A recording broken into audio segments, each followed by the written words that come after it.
اور نیچے اس کے یہ لفظ بھی لکھے ہوئے تھے، آدھا حدیث صحیح، یہ حدیث صحیح ہے۔ میں نے حدیث پڑھی، میں تو حیران ہی رہ گیا کہ اللہ یہ ماجرا کیا ہے۔ اس حدیث کا مفہوم کیا ہے؟ اس حدیث کا مفہوم یہ تھا کہ میرے نبی نے فرمایا قبروں کو مسمار کر دو، ان میں سے ہڈیوں کو نکال کر کاٹ دو۔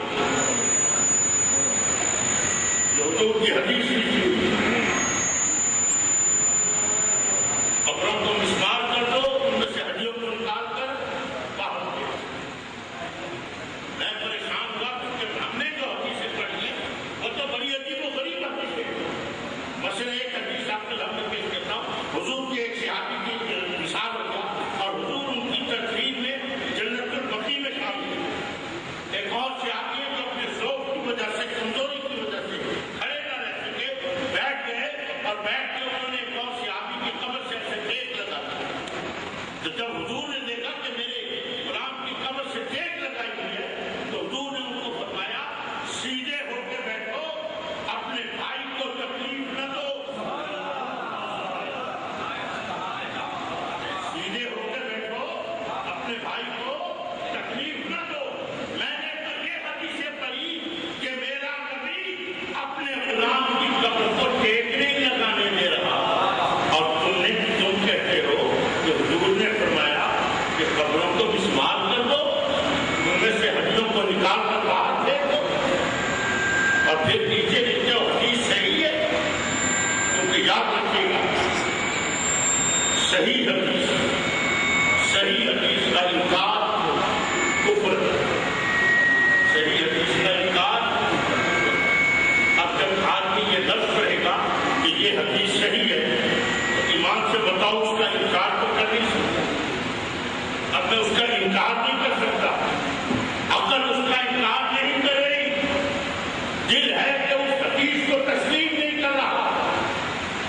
یہ دل اور عقل کے اس ایسی کشمکش میں رہا کہ میں آپ کو بتا نہیں سکتا وہ میرا سفر کیسے کر دے گزرا۔ جب میں ملتان پہنچا، اللہ میں نے سب سے پہلے تو خانے میں جا کے یہی کام ہے، اس حدیث کو تلاش کیا، اور کمال دیکھیے گا کہ مجھے 10 منٹ میں حدیث ملی، 10 منٹ میں حدیث ملی۔ حضور نے فرمایا قبروں کو مسمار کر دو، ان میں سے ہڈیوں کو نکال کر باہر۔ اور اس میں کوئی شک نہیں کہ وہ حدیث بالکل صحیح ہے، وہ حدیث بالکل صحیح ہے۔ لیکن خدا کے لیے رحم کرو اس امت پہ۔ وہ حدیث کب کی ہے؟ جب مسجد نبوی تعمیر ہو رہی تھی اور اس کے ارد گرد جو مشرکوں کی قبریں تھیں، صحابہ نے آ کے پوچھا یا رسول اللہ ان مشرکوں کی قبروں کو کیا کرے؟ میرے نبی نے فرمایا ان قبروں کو مسمار کر دو، ان کی ہڈیوں کو نکال کر رکھ۔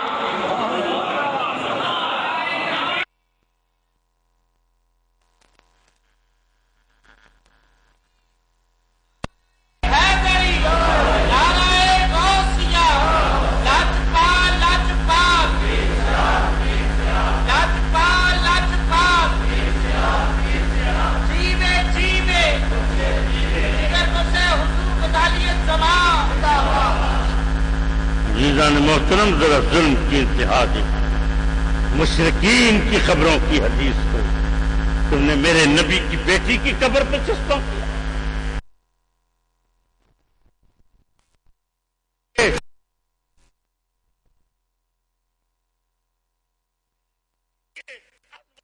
قبریں مٹائی، میرے نبی کے اصحاب کی قبریں مٹائی، اور کہتے ہو کہ ہم مسلمان ہیں۔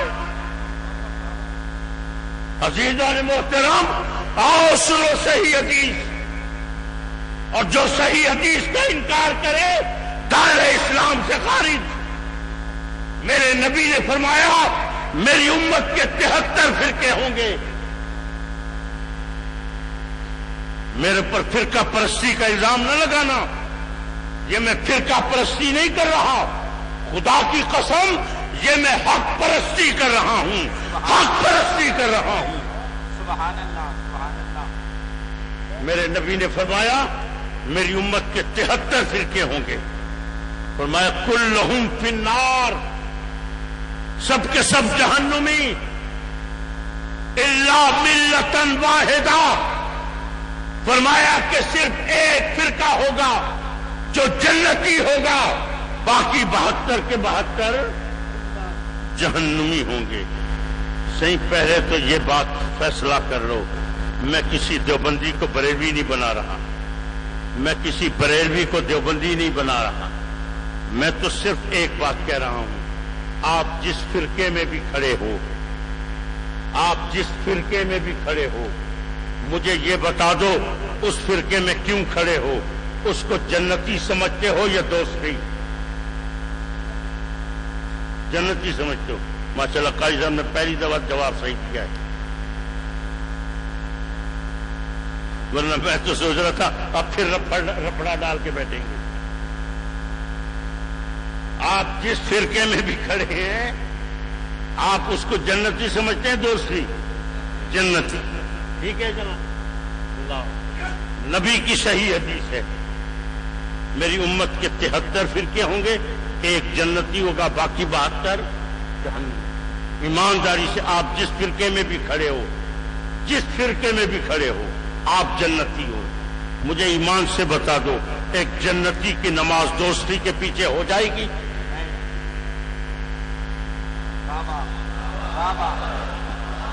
ایک جنتی کی نماز دوستی کے پیچھے ہوگی؟ نہیں ہوگی۔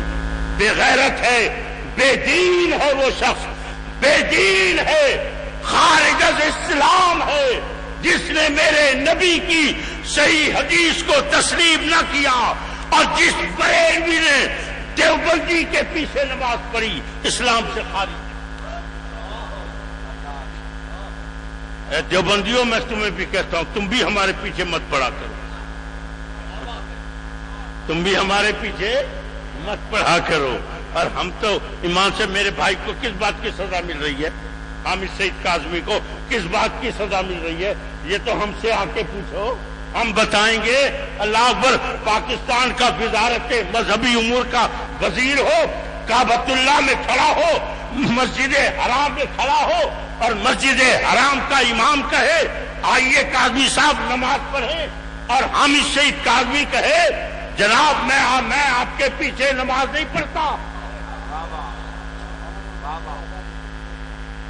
اللہ اکبر، کوئی لائے ایسی جرت؟ عزیزان محترم، خدا کی قسم ہم مر سکتے ہیں، ہم قید و بند کی صعوبتیں برداشت کر سکتے ہیں، لیکن یا رسول اللہ آپ کے دین کو نہیں بیچ سکتے۔